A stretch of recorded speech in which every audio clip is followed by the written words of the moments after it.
So, the first thing I want to say is seriously well done for getting through Christmas. It can be a really, really difficult time for anybody, I think. It causes quite a lot of stress for people. And it's difficult in terms of food anyway. Obviously, when you've got an eating disorder, that can become 10 times harder. So, whether you think you managed to get through quite well, or whether you're feeling pretty horrendous at the moment, you did get through it. So, you've got to give yourself a bit of a pat on the back for it as well. But today, I'm just going to talk a little bit about how to cope with maybe how you're feeling if you are struggling at this time of year when Christmas has just gone. So you might be experiencing some quite negative thoughts at the moment. Perhaps they're a little bit stronger than normal. So I know some common things, and some things that I've certainly experienced in the past are things like feeling really guilty, having those thoughts of, I really shouldn't have done that, I shouldn't have eaten this, or I've had too much, or whatever it is.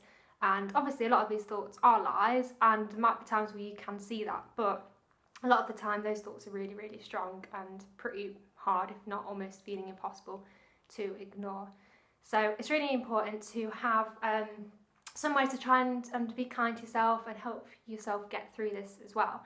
Have some ideas and kind of toolkit that you might already have in your mind but can quite easily forget to help get through it. So I'm just going to talk through some ideas. You might already be utilising some of these things we might have done in the past, or you might have your own ideas as well, but these are just a few examples, and hopefully they might spark your memory and your imagination to come up with some of your own thoughts as well. So thinking about distraction techniques, ways to perhaps take some time out, or just to delay or give you a sort of minute piece on some of these negative thoughts that you've got, and maybe even longer. If you can kind of get into the habit of using these things, hopefully they'll give you a bit of peace from those kind of lies that the eating disorder can often tell you.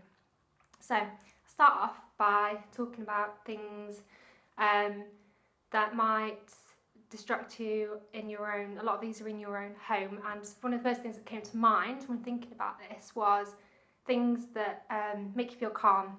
So it could be things that smell really nice. For example, this is my favourite shower gel. I love the smell of it.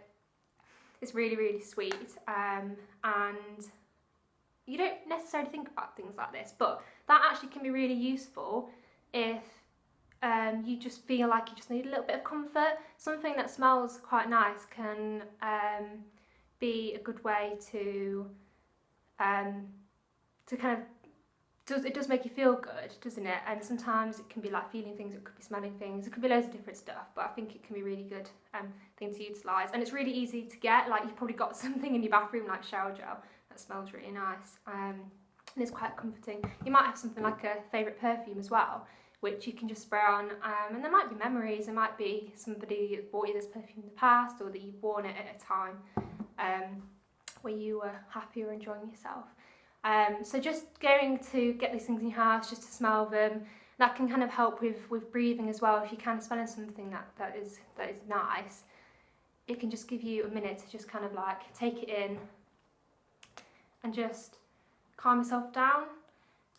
If you're in a stressful situation, even if you're not at home, you might actually carry something like this on you anyway, especially if you're a woman. So even when you're out and about, that's something you might be able to use too. Essential oils can do the same thing. Really relaxing. If you've got a favourite one, maybe you can go and buy yourself that. It's good to put on your pillow as well. So if you're ever struggling to sleep, or you just want to have a lie down or something, put a few drops in your pillow. That can kind of be a really relaxing thing to do, and can actually help you sleep as well. Focus on these things.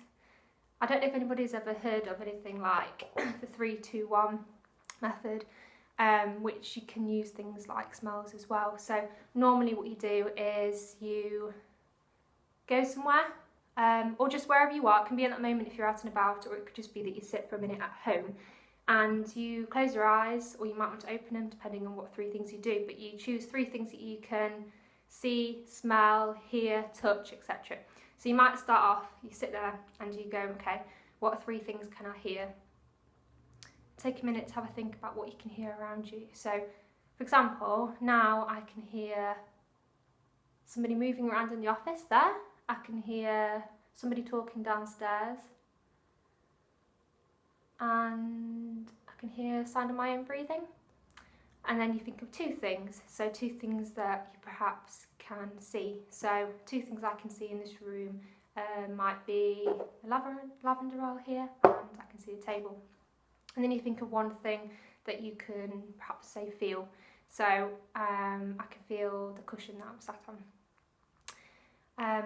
So really simple thing to do, but it's a really good tool to use to kind of maybe calm yourself down or just take your thoughts away for a minute as well, and while you're concentrating on things that you can see, hear, smell, etc. So we mentioned touch in that as well. Smells can be great, but also things to be able to touch in terms of being able to comfort yourself. So this is a stress ball. Really useful if you've got one of these lying around at home, maybe put it somewhere that you remember where it is. It could be like your bedside table or something. And if you are feeling really stressed, get something like this and you can just let out a bit of frustration in your stress ball. And it gives you something to do with your hands as well. If you're quite fidgety or if you feel a bit like you've got a lot of energy that you want to get rid of as well, that's really useful. There might be other things that you can touch as well, you can kind of comfort yourself with. So like a bear, that's my childhood teddy bear. You might have something like that which you can kind of squeeze to comfort yourself or kind of hold. And you might have something like a cushion or a blanket as well, which you can kind of either have with you or put around yourself or something too. It kind of all links in with self-care, which is really, really important all year round, not just at this time of year. So thinking about senses, candles can be really good if you've got some candles at home to light. Obviously there's a smell, but also to be able to kind of look at the flame and really focus on that might be really useful as a bit of a distraction technique too. Because I think it's going to be quite mesmerising, things like that, so you might find that that's a useful thing to try. Another thing that you might have in your toolkit, as we call it, might be some good memories that you can remind yourself of. So I know that at First Step sometimes we talk about having that kind of distraction kit or toolbox, and it can include all of these things, but you might have some memories or something that does make you smile, that brings back some nice thoughts. So you might be some photographs that you have, it could be a notebook, some book that somebody had given you, it could be letters, cards, anything like that that you can have. If you've got a few things, you can kind of look through and remind yourself of those times, and it might even make you smile thinking about them as well. Okay. So if you're feeling really stressed still, or anxious, or maybe you've still got some of that energy that you kind of want to release, a really therapeutic thing to do, and this again is something you probably have lying around in your home somewhere, is get some paper, some pens, and just let the frustration out. Even if it's literally scribbling like that will feel really, really good to let it out. It doesn't matter what it is that you're doing, just literally grab a pen and just do whatever, you know, whether it is just scribbling or whether you do want it to kind of go more towards kind of drawing a picture or just kind of expressing your thoughts that you've got. Just a few seconds, but it can make a really, really big difference, so maybe that's something you can try as well. Kind of linked to that might be writing. So if you find writing quite helpful, you might like to write songs or poems anyway, or you might keep a diary. You may have never tried any of these things before, but it's worth giving it a go. And there's things like free writing as well. Free writing is the idea of writing without stopping. So you literally get a pen and you write what is in your mind, what thoughts you've got. And it probably won't make sense, but it doesn't matter. So if you're sat there and you're thinking, oh, I feel really stressed, oh, I can't believe I did that, and then you start writing this down, you might come to points where you're like, oh, I don't know what to write, but you literally write that, you write down, I don't know what to write, and you'll find that things do come into your mind, and you might be surprised by what it is that you've written down after a few minutes of doing that too. Once you've done any of these things, if you still think it might be helpful, get a piece of paper, screw it up, because that can be quite therapeutic as well, chuck it in the bin. And then if it has been something that you deem to be quite negative that you've written, that can be quite a useful thing to do to kind of get rid of it, and you've expressed yourself, you've got it down somewhere. It's kind of almost like taking it from your mind and putting it somewhere else, and then you can get rid of it, and it's like you're kind of taking that thing and expressing it and then moving it away as well. So these are just a few ideas, things that a few of them I've tried in the past, a few of them might be good things for me to keep in mind, because we all have stressful times. But utilise them, not only at this time of year, but all throughout the year as well. Keep things in places where you'll remind yourself that they're there or that you'll see them. It might be that you can put things in your bag or in your pocket or something as well, so you've got them with you lots of the time. They might seem really simple, but I think it's always worth trying things, no matter where you are in recovery. It's all about pushing doors and kind of seeing what works and also seeing what doesn't work. If you try to do lots of scribbling and you find it doesn't work, it's fine. You know that, and you know that that might not be something to turn to again. So what else might work instead of that? So obviously this time of year is when things like diets are talked about quite a lot. You might hear still quite a lot about food. It's been a time where food's been quite a central thing, and it might continue to be so a bit. And it might be that you do hear things like diets and people talking about weight loss at work or in your friendship groups or even your family.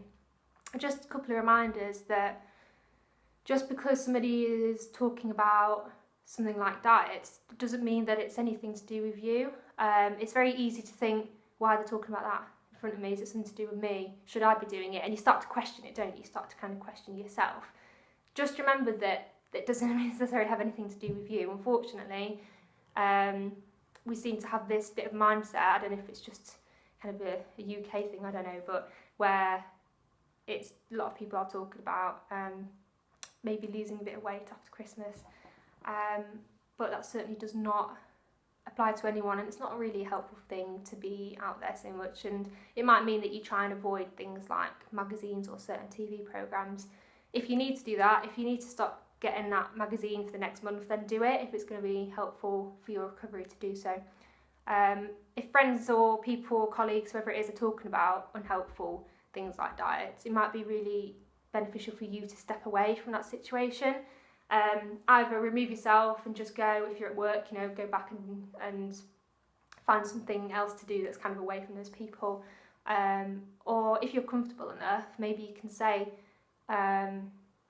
really don't really want to talk about this, if that's all right, or just change the subject. If you can get in the conversation and change the subject, that might be an option as well. So I hope that you have some ideas to get through. We know you can do it, and this next few weeks will soon be over and people will have forgotten all about it and probably won't be talking about things like diets as much anymore. So just remember that it's not going to be something that's kind of out there as much anyway, hopefully. So keep fighting that eating disorder. You've managed to get through Christmas already. You can totally get through the next few weeks. Use your toolkit, whatever it is that's in yours. Make sure you utilise it as much as possible. Don't forget that First Steps are here. We have support all year round. For example, if you're watching this before New Year, we have a coffee morning drop-in on New Year's Eve, which is 10:30 till 12. You're welcome to come along, whether it's just to have a chat with one of us or to other people who come. And then once New Year has passed, we obviously have the support groups which still run every week. We've got the young persons group, all ages group. The emotional overeating group is once a month as well. First Monday of the month, 2 till 4. We've got the art groups, which are also every Monday at 6 o'clock until, I believe they're until late March. And the online befriending, so if you just want somebody to talk to on a one-to-one basis over email, then please do get in touch with us and we can set you up with an online befriender as long as you've been to First Steps once for an appointment. So yeah, don't forget that we're here. Get in touch if you do want to have a chat to one of us. The number and email addresses should be just below this video, so you can get in contact if you like. So yeah, all the best, and I just want to say, I know I keep saying it, but well done for getting through this time of year, and I hope that you have a brilliant 2016.